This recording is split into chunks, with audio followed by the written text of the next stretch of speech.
नमस्कार, आप देख रहे हैं खबर अभी बाकी है। मैं हूं आपके साथ अंजनी कुमार सिंह और बड़ी खबर से बुलेटिन की शुरुआत करेंगे।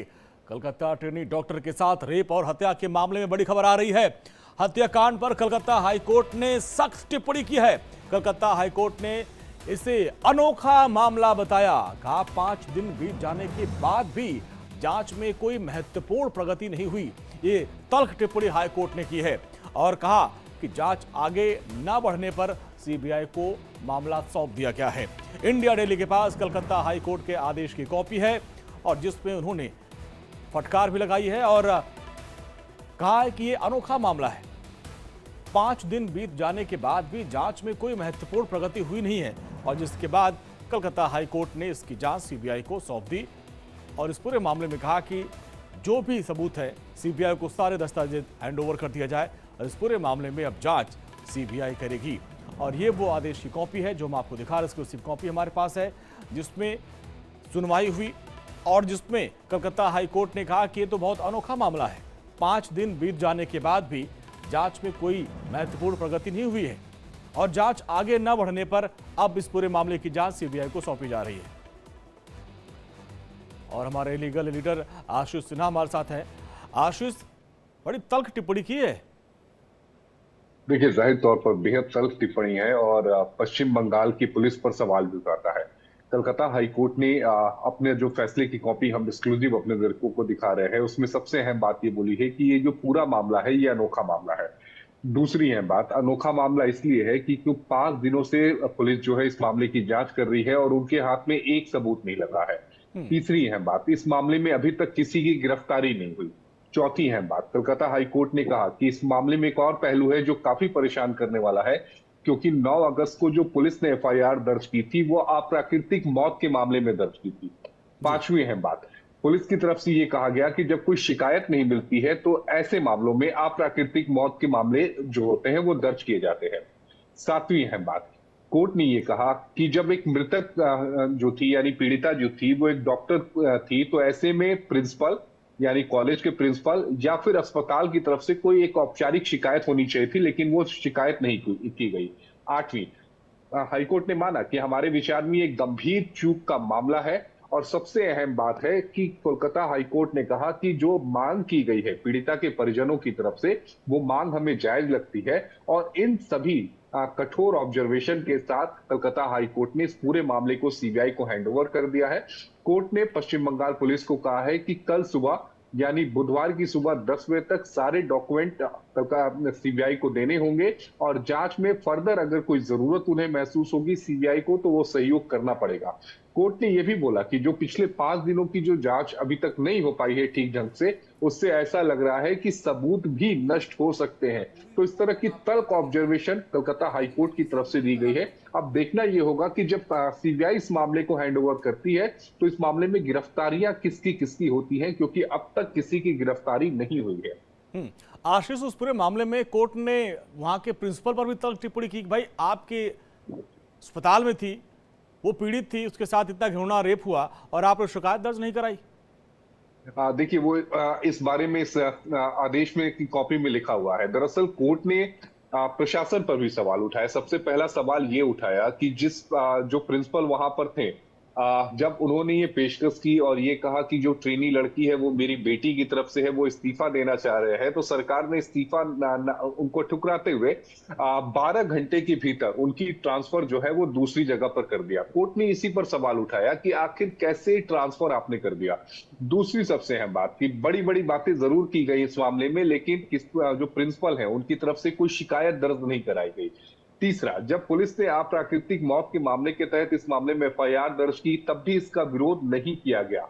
चौथी अहम बात, कलकत्ता हाईकोर्ट ने यह कहा कि अगर प्रिंसिपल को आप छुट्टी पर नहीं भेजते हैं तो फिर हम छुट्टी पर भेज देंगे। यानी ये बेहद सख्त रुख होता है अदालत का। जब अदालत को ये लगता है कि इस मामले में प्रशासन काम नहीं कर रही है या प्रशासन काम नहीं करना चाहती है, तब हाईकोर्ट इस तरह की ऑब्जर्वेशन देता है। तो ये तय मान के चलिए कि प्रिंसिपल छुट्टी पे तो जाएंगे ही, मामले की जांच भी होगी और ये भी पता चल जाएगा कि इस मामले में मुख्य दोषी कौन है।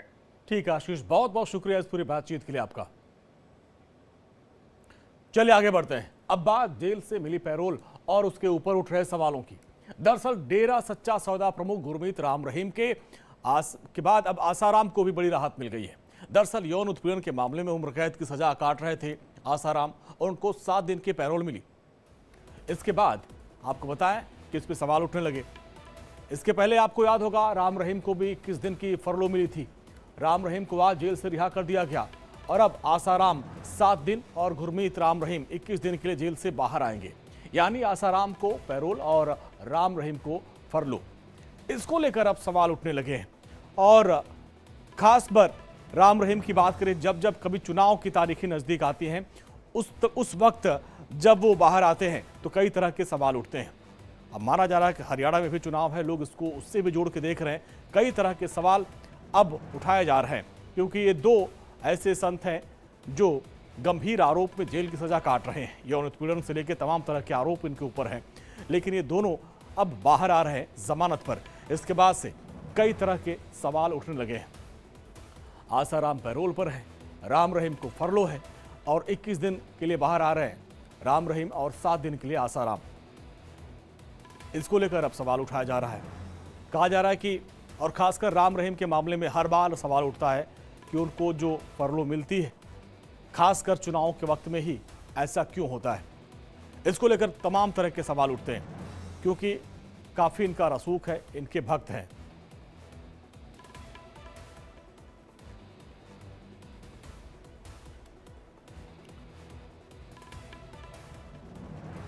और हमारे सहयोगी नीरज हमारे साथ जुड़ रहे हैं।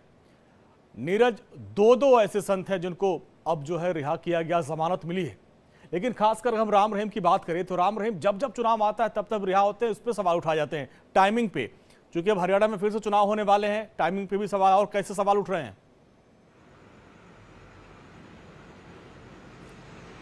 बिल्कुल अंजनी, दरअसल एक कहावत है कि सैया भय कोतवाल तो डर काहे का, बस यही है इसका लब्बो लबाब। अब भाजपा का वो इतना चहेता है कि जब भी चुनाव आते हैं तब चाहे वो पंचायत का चुनाव हो, चाहे वो विधानसभा का चुनाव हो, और हाल ही में जो लोकसभा के चुनाव हुए हैं उसमें भी राम रहीम ने एक अपील की थी कि मुझे 14 दिन की जो पैरोल है वो मिलनी चाहिए, लेकिन हाई कोर्ट की सख्ती के बाद ये पैरोल जो है वो राम रहीम को नहीं मिली।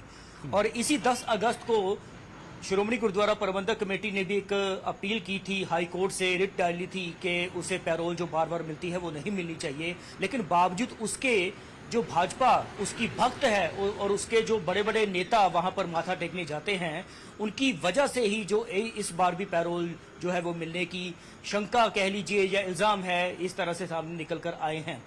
2014 में आपको याद होगा कि हम अपने दर्शकों को भी बता दें, विधानसभा चुनाव थे हरियाणा में और 2014 में भी इसे पैरोल दी गई और भाजपा बहुत बड़े अंतर से वहां पर जीती है।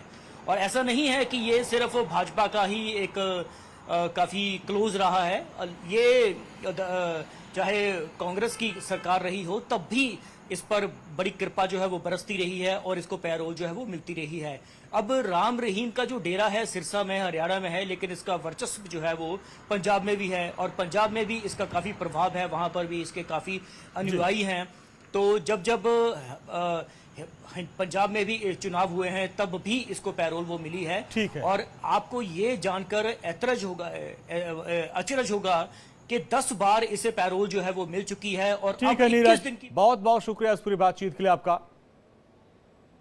तो चलिए आगे बढ़ते हैं। बिहार के आरा में हथियारबंद बदमाशों ने बालू